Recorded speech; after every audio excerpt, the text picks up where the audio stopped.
कर fine target with education में आपका स्वागत है। मैं पीएस आप सभी का हार्दिक स्वागत करता हूं और आज नए वर्ष की सभी को हार्दिक शुभकामनाएं। 1/1/2023 आशा करता हूं सभी को इसमें जॉब मिल जाए।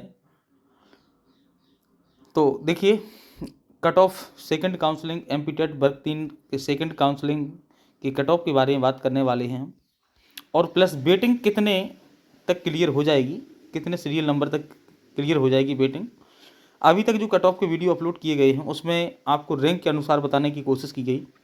आज इसमें मार्क्स के अनुसार बताने का प्रयास किया जाएगा। बहुत से कमेंट आ रहे थे कि इतने नंबर पर मेरा हो जाएगा क्या नहीं होगा, तो इसके सारे बारे में डिस्कस करेंगे। सभी के बारे में मैं आपको कट ऑफ बताने वाला हूँ। प्रत्येक कैटेगरी का नॉन गेस्ट फैकल्टी और गेस्ट फैकल्टी दोनों का बताया जाएगा आपको।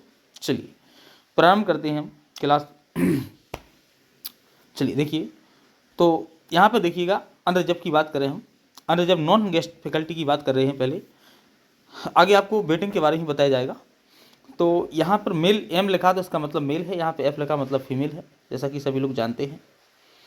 नीचे जो लिखा हुआ है सेकंड कॉलम है, इसमें ये 112.6 लिखा हुआ है और 108.3 लिखा हुआ है। इसका मतलब ये है कि अभी जो लिस्ट जारी हुई है, फ्रेश लिस्ट जारी हुई है, नियुक्ति वाली लिस्ट, तो उसमें उसके अलावा जिनके चयन हो गए तो हो ही गए हैं, लेकिन कुछ लोगों के नाम चयन के अलावा, फ्रेश लिस्ट के अलावा जो प्रावधानिक प्रतीक्षक सूची जारी की गई है उसमें बेटिंग में नाम आ गए हैं। तो बेटिंग में जो है जनरल जो अनरिजर्व है, अनरिजर्व में जो बेटिंग रही है मेल की, वो 112.6 से लेकर के ऊपर लोगों को बेटिंग में लिया गया है। 112.6 से सिलेक्शन तक मार्क्स वालों को क्या लिया गया है, बेटिंग में लिया गया है। और फीमेल अनरिजर्व की फीमेल को बेटिंग में 108.3 से ऊपर वाली फीमेल जिसके मार्क्स थे उनको ले लिया गया है। तो ये तो होगी बेटिंग की, बेटिंग में कितने नंबर तक रही बेटिंग। लास्ट बेटिंग में लास्ट नंबर वाले को, कितने वाले को उठा लिया गया, तो 112.6 से ऊपर वालों को और इस सहित उठा लिया गया है, इसको भी इंक्लूड कर लिया गया है बेटिंग में। चलिए, तो अब देखते हैं जो अगली सेकंड काउंसलिंग होगी उसके कितने नंबर तक आने की संभावना है, कितने मार्क्स तक वालों का सिलेक्शन हो जाएगा सेकंड लिस्ट में। जैसा कि आप सभी को अभी पता है कि सेकंड काउंसलिंग के लिए 7500 डीपीआई प्लस 800 ट्राइबल, दोनों के 8300 के आसपास पद हैं। जो पद बढ़ने की संभावना है तो उसकी बारे में बात नहीं करेंगे, बढ़ना तो है ही पद, सभी लोग प्रयास कर रहे हैं और निश्चित रूप से बढ़ेंगे। तो 8300 पदों के अकॉर्डिंग जो है कितने पर आपका चयन हो जाएगा सेकंड काउंसलिंग में, उसमें दो कारक प्रभावित करेंगे। नंबर फर्स्ट, जो पोस्ट है सेकंड काउंसलिंग में और प्लस पोस्ट होंगी तो और कम कट ऑफ जाएगा। यदि बेटिंग बहुत ज़्यादा क्लियर होती है तब भी कट ऑफ बहुत कम जाएगा। तो इस प्रकार से आपको दो कारक प्रभावित करेंगे। एक तो बेटिंग क्लियर होने में होने वाला फैक्टर आपको इफेक्ट करेगा बहुत ज़्यादा, और दूसरी बात आपकी पोस्ट कितनी बढ़ रही है। चलिए देखते हैं हम। बेटिंग अधिक से अधिक क्लियर होगी निश्चित है, और अधिक से अधिक नीचे वाले लोगों को उठा लिया जाएगा जिनके कम नंबर हैं। तो ऐसा मेरा अनुमान है, अंदाज है, जो सेकंड काउंसलिंग होगी उसमें 105 अनरिजर्व मेल में 105 मार्क्स वालों को भी ऊपर, इससे ऊपर एवं 105, 106, 107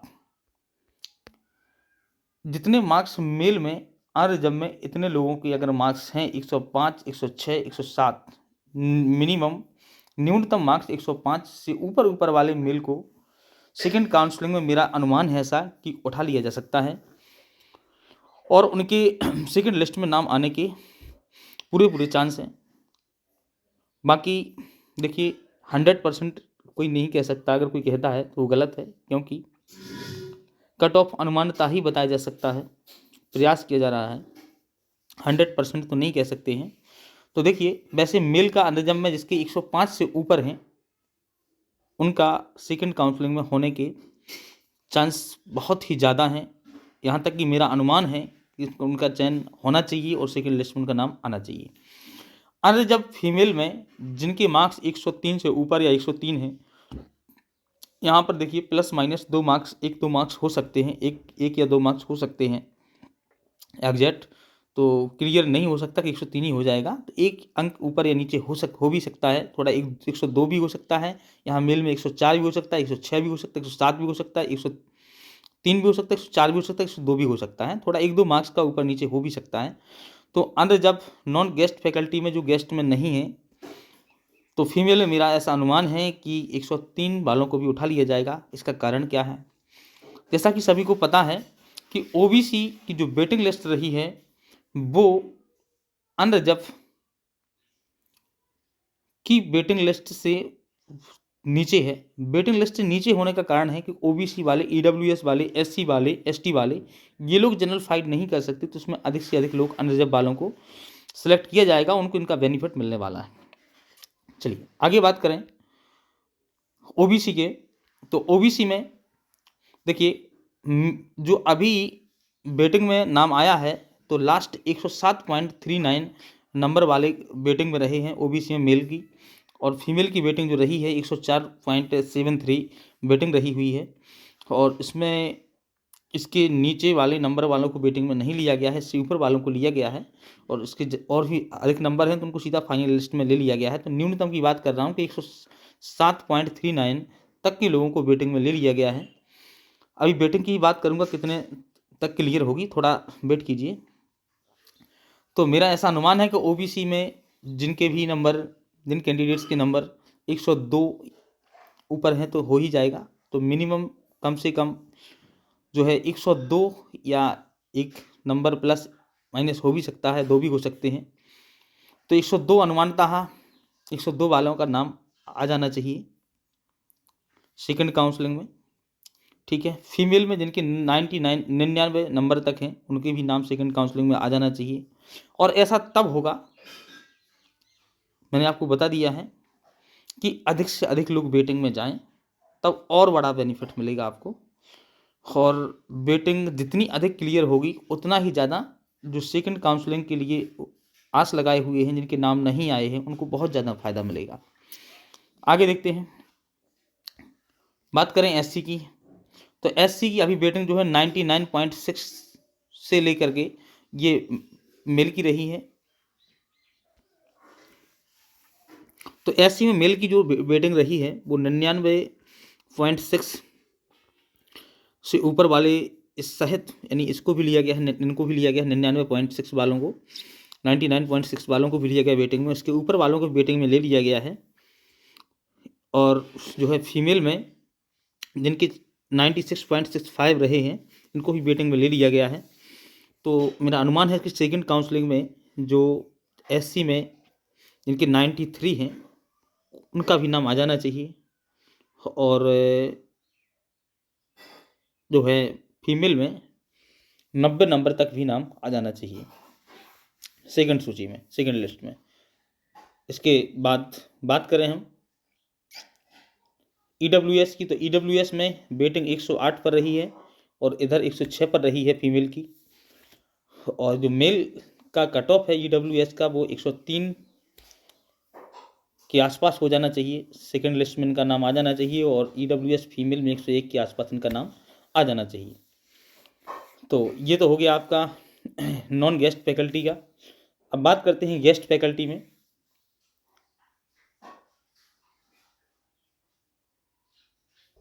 गेस्ट फैकल्टी की बात करें तो गेस्ट फैकल्टी में अनरिजर्व जो है मेल जिनके 103 नंबर थे, 103.6 थे, इनको वेटिंग में ले लिया गया है। ये वेटिंग में इनका नाम आया है।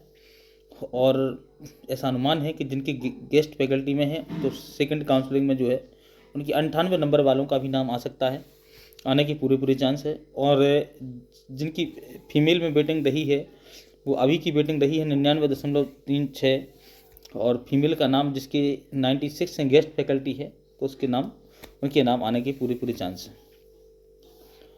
आगे देखते हैं ओबीसी की बात करें तो जिनके भी जिसके मार्क्स 102.28 थे उनकी वेटिंग रही। और ऐसा अनुमान है कि गेस्ट हैं वो तो सेकंड लिस्ट में मेल के 95 नंबर वाले को भी चांस मिलेगा। और जो है जिसकी जो फीमेल है उसकी वेटिंग रही है 96.05। तो इनके भी मार्क्स जो हैं जिनके 92 नंबर हैं उनको भी गेस्ट फैकल्टी वालों को सेकंड लिस्ट में ले लिया जाएगा। बात करें एससी की जो गेस्ट फैकल्टी से हैं, तो अभी जो है गेस्ट फैकल्टी वालों की वेटिंग 93.68 रही है। और ऐसा अनुमान है कि एससी में जो गेस्ट फैकल्टी में हैं तो उनका 88 नंबर वालों का भी नाम आने के चांस हैं। और एससी में जो फीमेल हैं उनकी वेटिंग 83.35 रही है। और जिनके 78 मार्क्स हैं उनको भी चांस है कि ये सेकेंड लिस्ट में इनका नाम आ जाएगा और चयन हो जाएगा। आगे बात करते हैं ईडब्ल्यूएस की। तो ईडब्ल्यूएस में 103 वो वेटिंग रही है गेस्ट फैकल्टी वालों की और 93 रही है फीमेल की। 99.36 रही है इनकी। तो ऐसा अनुमान है कि इनका जिनके मेल ईडब्ल्यूएस में हैं और गेस्ट हैं वो, तो उनके 98 नंबर होने पर भी उनका नाम आने के चांस हैं। और फीमेल के भी 94 नंबर आने के चांस हैं, 94 नंबर में आने के चांस हैं। अब बात करें हैंडीकैप्ड और भी किसी प्रकार की दिव्यांगता है उनके अंदर, तो देखिए ये उनके लिए तो उनका भी कम ही कट ऑफ रहेगा, बहुत कम से कम कट ऑफ जाएगा उनका। और उनका परसेंटेज के हिसाब से, रैंक के हिसाब से, मार्क्स के हिसाब से जो है, रैंक के हिसाब से जितनी पोस्ट हैं तो उनको उस हिसाब से उनको 6% दिया जाएगा दिव्यांग लोगों को। और 6% दिया जाएगा। प्रत्येक प्रकार की दिव्यांगता के लिए 1.5% दे दिया जाएगा। तो पोस्ट के अकॉर्डिंग जो है ये पोस्ट 8,300 मिलनी है। 8,300 पोस्ट वैसे मिलनी तो है परसेंटेज आरक्षण के हिसाब से, लेकिन इसमें भी डिस्ट्रिक्ट वाइज रोस्टर जारी होगा। तो डिस्ट्रिक्ट वाइज रोस्टर में बहुत ज़्यादा इफेक्ट तो नहीं पड़ने वाला, क्योंकि तो पोस्ट के अनुसार उनका भी चयन होगा। उनके भी बहुत कम नंबर पर चयन होने वाला है। इसी से अंदाज़ा लगा लीजिएगा आप कि इनका इतने कम से जा रहा है तो उनका भी और कम जाएगा। इसके बाद बात करें बेटिंग वालों का कि बेटिंग कितने नंबर तक क्लियर होगी। तो देखिए बेटिंग जो है अरजब की बेटिंग है, जो मेरा ऐसा अनुमान है कि बेटिंग क्लियर होने का एक ही लॉजिक है कि जितने लोग वर्ग 1 और 2 में जाएंगे उतनी ही ज़्यादा बेटिंग क्लियर होगी, चाहे वो अनरिजर्व हो, चाहे ओबीसी हो, चाहे ईडब्ल्यूएस हो, चाहे एससी हो, और चाहे एसटी हो। यहाँ पर अनरिजर्व को एक बड़ा बेनिफिट है जो मैं आपको बता चुका हूँ कि ओबीसी वाले, ईडब्ल्यूएस वाले और एससी एसटी वाले अनरिजर्व की सीट को नहीं छीन पाएंगे, क्योंकि हाईएस्ट नंबर वाले पहले से अनरिजर्व फाइट कर गए हैं, जनरल फाइट कर गए हैं और उनका फर्स्ट सूची में नाम आ चुका है। तो जितने लोग अधिक से अधिक लोग वर्ग 1 में और 2 में जाएंगे उतने ही ज़्यादा बेटिंग उठा ली जाएगी। लेकिन मिनिमम की बात करते हैं कि कम से कम कितनी तक बेटिंग उठनी चाहिए। तो मेरा ऐसा अनुमान है कि कम से कम अनरिजर्व में जो है बेटिंग मेरे ख्याल से 450 के आसपास तो मिनिमम बेटिंग उठनी ही चाहिए। जिनका 450 तक बेटिंग है उनको तो उठना ही चाहिए। इससे अधिक भी उठ जाए तो ये कहा नहीं जा सकता है। और अच्छी बात है जितने लोग जंप करेंगे, अब ये आंकड़ा निर्धारित होगा कब, जितने लोग, पता नहीं कितने लोग जंप करने वाले हैं वर्ग 1 में, 2 में, और अदर किसी प्रकार से डॉक्यूमेंट्स में क्या कमी पाई जाती है, तो इस प्रकार से इसमें से लोग फाइट करेंगे। अब बात करें ओबीसी की, तो ओबीसी से भी कम से कम मेरा ऐसा अनुमान है कि 350 या 300 के आसपास लोगों को बेटिंग, इतने लोगों की बेटिंग उठा लेना चाहिए। बेटिंग से लोगों को थोड़ा बहुत ऊपर नीचे भी हो सकता है। बात करें एससी की, तो एससी में 300 के आसपास क्लियर हो जाना चाहिए बेटिंग। और इसके अलावा ईडब्ल्यूएस की बात करें तो ईडब्ल्यूएस की वेटिंग भी कम से कम 200-250 के आसपास क्लियर होनी चाहिए।